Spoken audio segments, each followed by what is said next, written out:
हाँ तो दोस्तों, स्वागत है आपका एक बार फिर से एयर मनी क्लासेस में। मैं अश्विन यादव आपका एक बार फिर स्वागत करता हूँ। तो पिछले वीडियो में हमने जिससे बात किया था मैट्रिक्स के बारे में, ठीक है।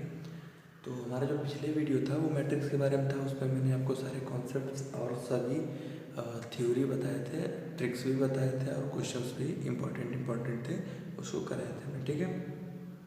तो आज हमें बात करना है डिटर्मिनेंट के बारे में, ठीक है।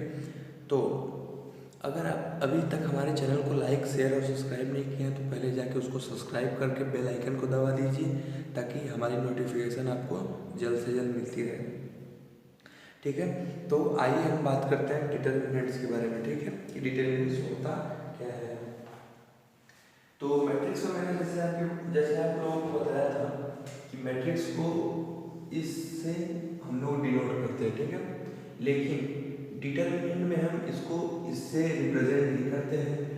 हम लोग डिटर्मिनेंट्स को मॉड की तरह होता है उसको रिप्रेजेंट करते हैं, लेकिन इसमें जो एलिमेंट होते हैं सेम मैट्रिक्स की तरह फिल किए जाते हैं। जैसे मैट्रिक्स में हम फिल करते थे A B C D, ठीक।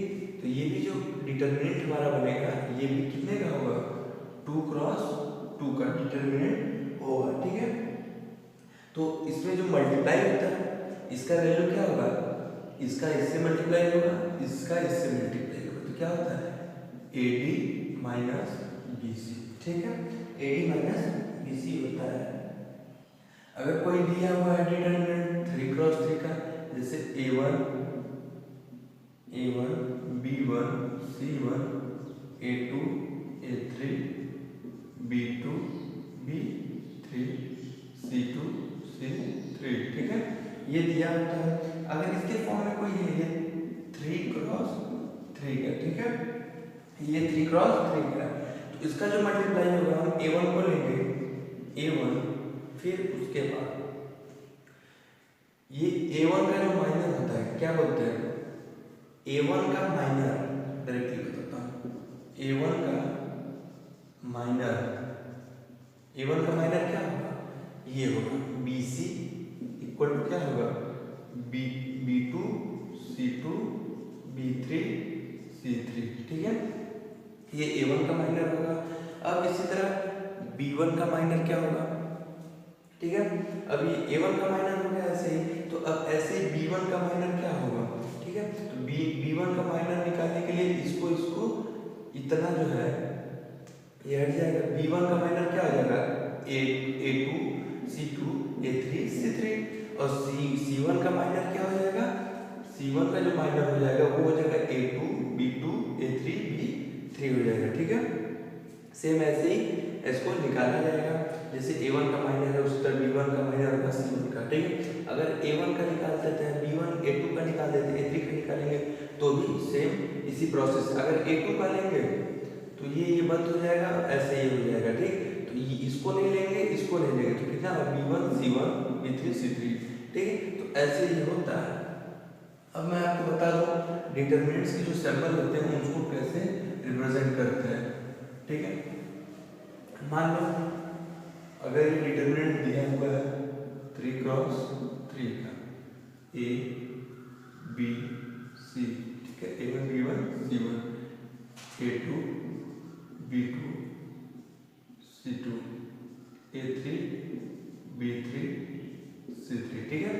अगर ये दिया हुआ है तो ये पहला वाला होता है plus minus plus minus plus minus plus minus plus, ये इसका साइन होता है, ठीक है। डिटरमिनेंट में ये सब इसके साइन होते हैं, पहले प्लस होता है माइनस होता है प्लस होता है।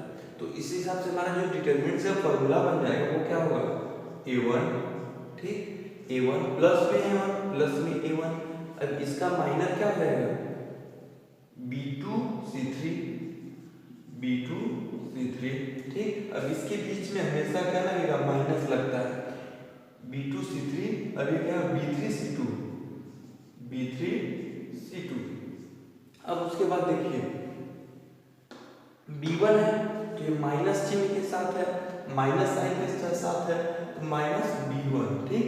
अब उसके बाद इसका माइनर क्या हो जाएगा, ये नहीं लेंगे, क्या होगा A2 C3 A2C3 minus A2C3 हो गया A3C2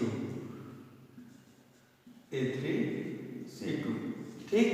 अब इसके बाद B1 तो हमारा हो गया, अब क्या लेंगे C1, ठीक, वहां प्लस C1 लेंगे तो ऐसे नहीं लेंगे, ऐसे इसको, तो ये क्या हो जाएगा A2B3 माइनस A3B2। तो ये हमारा इसका फॉर्मूला निकल गया, जिसे आप फॉर्मूला भी कह सकते हैं। इसका मल्टीप्लाई ऐसे होता है डिटरमिनेंट से, ठीक है। अगर मान लो यही ऐसे दिया हो, यही अगर इस फॉर्म में दिया हो तो इसका कोफैक्टर बोलता है, क्या बोलता है, कोफैक्टर। तो कोफैक्टर कैसे निकालेंगे, जैसे A1 का कोफैक्टर ये दिया हुआ है, ठीक है, तो A1 का जो कोफैक्टर होगा, A1 का कोफैक्टर, A1 का जो हमारा कोफैक्टर होगा वो क्या होगा, वो इसमें जो साइन के साथ ले आता है। A1 का कोफैक्टर होगा, यही होगा डायरेक्टली B2C3B3 B2C2B3C3, ठीक है। अब B1 का कोफैक्टर क्या होगा, ये माइनस साइन के साथ है ना, तो बस यही आपको बताना था कि अगर कोफैक्टर निकालना हो तो वो अपने साइन के साथ निकलता है। B1 का कोफैक्टर अगर पूछेगा तो वो अपने साइन के साथ निकलेगा। इसका B1 का कोफैक्टर क्या होगा, माइनस का डिटरमिनेंट में A2C2 A3C3। अब इसी तरह C1 का लेंगे तो यहाँ पे प्लस का मॉड में A2B3 हो जाएगा, B2A3 हो जाएगा, ठीक है। तो ये इसे कोफैक्टर निकलता है। अब मैं एग्जांपल अगर निकालते हैं, आपको एग्जांपल भी दे देता हूँ कि कोफैक्टर कैसे निकालते हैं, ठीक है। मान लेते हैं कोई डिटरमिनेंट दिया हुआ है 0 1 2 3 1 4 5 0 2, ठीक है। तो ये A1 हो गया, A1 हो गया, B1 हो गया, C1 हो गया, A2 B2 C3 A3 B3 C3 हो गया। तो अगर पूछ देता है इसमें A1 का कोफैक्टर को सब्ट्रैक्ट कहते हैं, कोफैक्टर A1 का कोफैक्टर, ठीक है। तो ये तो क्या है, हमारा 0 है, लेकिन कोफैक्टर हमारा कैसे होगा 1 4 0 2, ठीक है। ये इसका कोफैक्टर। अगर B1 का पूछ देता है, B1 का कोफैक्टर तो माइनस में, ऑलवेज माइनस में लेके क्या करेंगे 3 4 5 2 3 4 5 2। अब इसको सॉल्व कर लेंगे मल्टीप्लाई करके, तो आपको तो उतना बताया हूँ, सॉल्व कर लीजिएगा। तो इसका कोफैक्टर ऐसे निकालते हैं, ठीक है। तो अगला जो हमारा डिटरमिनेंट्स का पॉइंट है वो ये है कि अगर कोई भी डिटरमिनेंट दिया हो, ठीक है,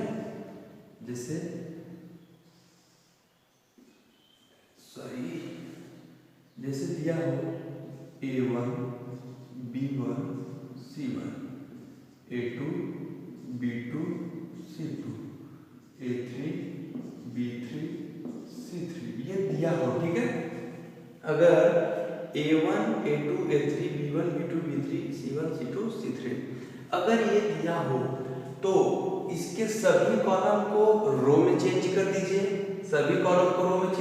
मतलब क्या हुआ A1 A2 A3 ऐसे करके सभी कॉलम को रो में चेंज कर दीजिए और सभी कॉलम को रो में चेंज कर दीजिए, ठीक है। कॉलम को रो में, रो को कॉलम में चेंज कर दीजिए, तो वो क्या होगा, हमेशा इक्वल होगा। ये इक्वल किसके होगा, इसमें हम पहले कॉलम को चेंज करते हैं, A1 A2 A3 B1 C1 B2 C2 B3 C3, ठीक है। ये ऑलवेज भी इक्वल होगा। ये इक्वल किसके होगा, ये इसके भी इक्वल हो सकता है। इसका मतलब, कहने का मतलब आप डायरेक्टली समझ जाइए, इसमें जो रो है, रो को अगर कॉलम में बदल दिया जाए या कॉलम को रो में बदल दिया जाए तो वो हमेशा डिटरमिनेंट उसका इक्वल होगा, ठीक है, हमेशा डिटर्मिनेंट इक्वल होता है। और नेक्स्ट पॉइंट है जो हमारा, अगर जैसे दिया है A1 B1 C1 A2 B2 C2 A3 B3 C3, ये अगर दिया हुआ है, ठीक है, ये अगर दिया हुआ है तो अगर हम इसमें किसी एक रो को मतलब ये रो या फिर ये रो, किसी रो से एक्सचेंज कर दिया जाए, बदल दिया जाए, या फिर किसी दो कॉलम को आपस में बदल दिया जाए, तो वो हमेशा इक्वल माइनस में होता है। अगर जैसे ये B1 को इसकी जगह से मान लीजिए यहाँ पे लिख देते हैं B1 B2 B3 A1 A2 A3, ठीक, C1 C2 C3, ये अगर आपस में कॉलम को, किसी दो कॉलम को आपस में एक्सचेंज कर दिया जाए तो वो ऑलवेज निगेटिव होगा, या फिर किसी दो रो को आपस में एक्सचेंज कर दिया जाए तो भी उसका निगेटिव ही होगा। या फिर इसको ऐसे कर सकते हैं minus A2 B2 C2 A1 B1 C1 A3 B3 C3। इसके कहने का मतलब है किसी दो कॉलम को या फिर किसी दो रो को आपस में एक्सचेंज कर दिया जाए तो उसकी वैल्यू हमेशा क्या होती है, निगेटिव होती है, ठीक है। तो अगला जो हमारा कॉन्सेप्ट है वो ये है, अगर किसी डिटरमिनेंट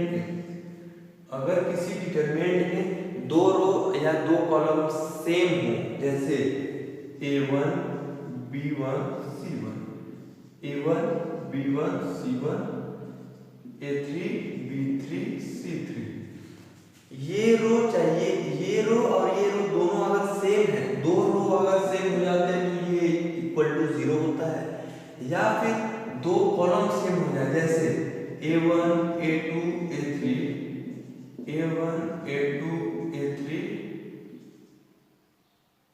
ठीक, A3 अरे सॉरी ये A2 है, A3 ये हो जाए B1 B2 B3, ठीक है, ये इक्वल टू 0 होगा।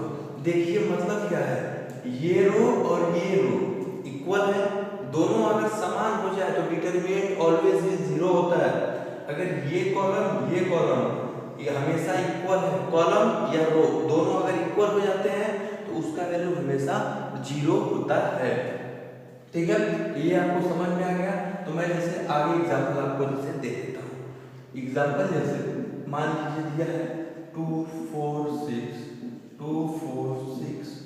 1 0 3, ये हमेशा किसके होगा, इक्वल 0 होगा। 2 4 6 दो रो सेम है तो ऑलवेज भी 0 होगा। या फिर अगर ये दे दिया होता 4, यहाँ पे दे दिया अगर 4 8 12, तो इसमें अगर 2 से डिवाइड कर देते हम, इसको 2 से डिवाइड कर देते तो भी तो सेम हो जाता, इसलिए ये भी 0 हो जाएगा, ठीक है।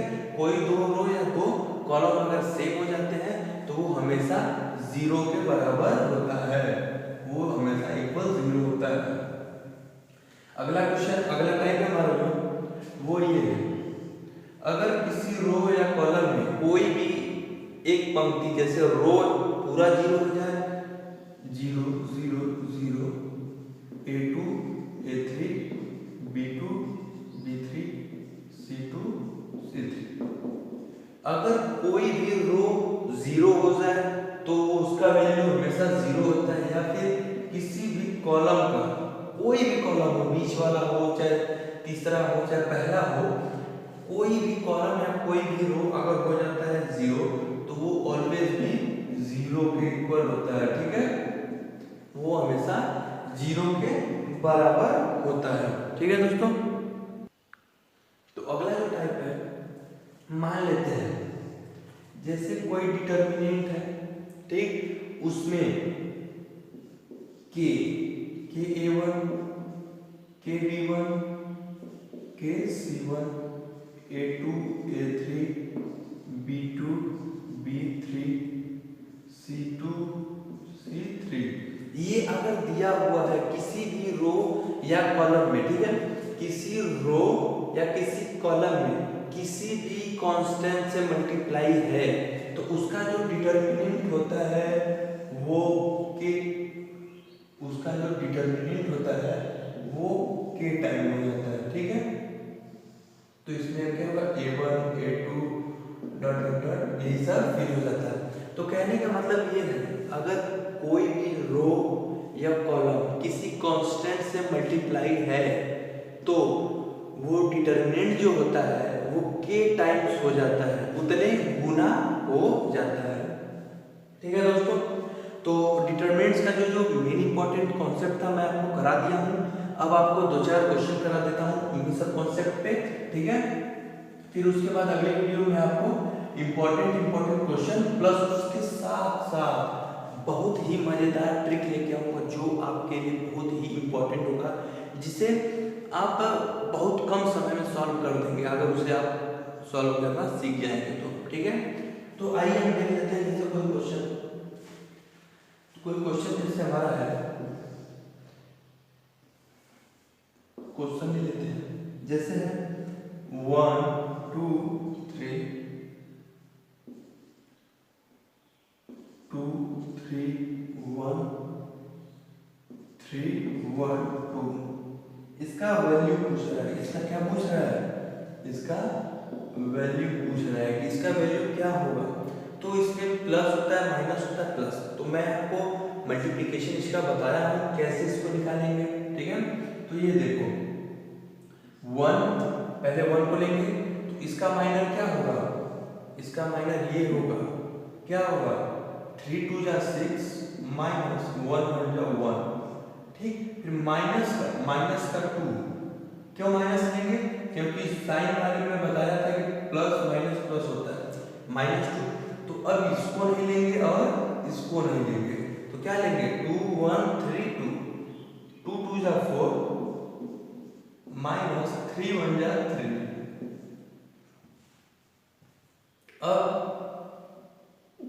अब 3 को लेंगे तो इसको नहीं लेंगे इसको नहीं लेंगे, तो ये इसको लेंगे, ठीक है। तो ये प्लस का 3 है, प्लस 3 इक्वल क्या 2 1 जा 2 माइनस 3 3 जा 9। ये कितना होगा, कैलकुलेट करते हैं 5 माइनस 2, ये प्लस का 3 है, ये माइनस का 7 रहेगा, माइनस 21 इक्वल कितना होगा 5 माइनस 23, ठीक है। तो इसका आंसर होगा वो -18 होगा, माइनस इसका आंसर कितना होगा -18 हो जाएगा। तो इसको इस तरीके से सॉल्व करेंगे। अगर ये क्वेश्चन दे दिया हो, अगर ये क्वेश्चन जैसे दे दिया है 1 0 2 4 0 6 5 0 8, इसको सॉल्व करें। तो इसको सॉल्व करेंगे तो उसमें आपको ज्यादा लंबा जाना होगा। इससे बढ़िया मैं आपको जो ट्रिक बताया हूँ उस पर याद कर लीजिए। जो कॉन्सेप्ट है कि कोई भी रो या कोई भी कॉलम अगर 0 हो तो उसका वैल्यू ऑलवेज कितना होता है, इसका वैल्यू कितना हो जाएगा 0 हो जाएगा। इसका एक कॉलम देखिए, बीच वाला जो कॉलम है वो कितना है 0 है, तो ये 0 हो जाएगा। नेक्स्ट क्वेश्चन देखिए, अगर दिया है 3 5 3 5 18 3 5 6 4 2 1 6 10 12, इसका वैल्यू क्या होगा, इसका वैल्यू पूछ रहा है। तो आप इसको सॉल्व करेंगे, सॉल्व मत करिए डायरेक्टली, पहले कॉन्सेप्ट पे ध्यान दीजिए कि क्या ये डिटरमिनेंट्स के टाइम्स मल्टीप्लाई है। तो क्या करेंगे हम, ये जो है कितनी बार है, ये इसका मल्टीप्लाई है तो इसको क्या लिख सकते हैं 3 इंटू 2 5 इंटू 2 6 इंटू 2 कर सकते हैं इसको। तो मैं बताया था कोई भी रो या किसी कॉलम में किसी भी कांस्टेंट से मल्टीप्लाई हो जाए तो उसका जो डिटरमिनेंट होता है k टाइम्स हो जाता है, ठीक, k टाइम्स हो जाएगा। तो इसमें क्या होगा 3 5 6 4 2 1 3 5 6। तो अब इसमें दो जो रो है वो इक्वल है, दो रो या दो कॉलम हो जाए तो वो इक्वल होते हैं तो इसका वैल्यू कितना होगा 0 इंटू 2 करेंगे तो कितना होगा 0 ही होगा। तो इसको ऐसे सॉल्व करेंगे, ठीक है। अगला क्वेश्चन है जैसे दिया हुआ है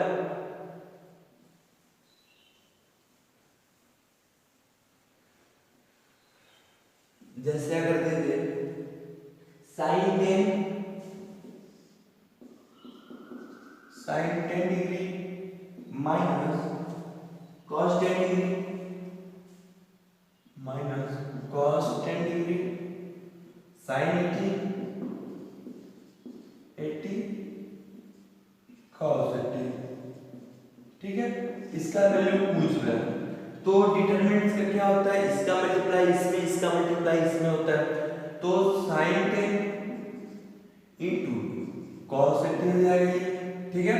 sin 10 इंटू cos 80 बीच में माइनस होता है, ये माइनस के साथ तो क्या हो जाएगा प्लस हो जाएगा, प्लस cos 10 इंटू sin 80। ये आपको sin A cos B cos से sin B इसका फॉर्मूला है sin A प्लस B के फॉर्मूला से क्या हो जाएगा sin 10 प्लस 80।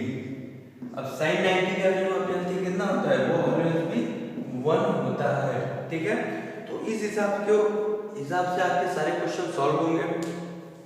तो डिटरमिनेंट्स का जो कॉन्सेप्ट है मैं इस चैप्टर में बता दिया हूँ और कुछ क्वेश्चंस भी करा दिया हूँ, ठीक है। तो अगले वीडियो में मैं आपके लिए इंपॉर्टेंट क्वेश्चन जो कि पेपर में पूछे जाते हैं एनडीए एग्जाम में जैसे हुआ इंडिया एग्जाम के लेवल के हिसाब से लेके चलूंगा। ये तो कॉन्सेप्ट था, क्लियर हो गया आपका आई होप। तो अब अगले वीडियो में मिलते हैं आपसे। तो अभी तक अगर चैनल को सब्सक्राइब नहीं किया तो प्लीज़ जाके सब्सक्राइब कर दीजिए, बेल आइकन दबाइए ताकि आपको नोटिफिकेशन पहले मिल जाए, ठीक है दोस्तों। Thank you.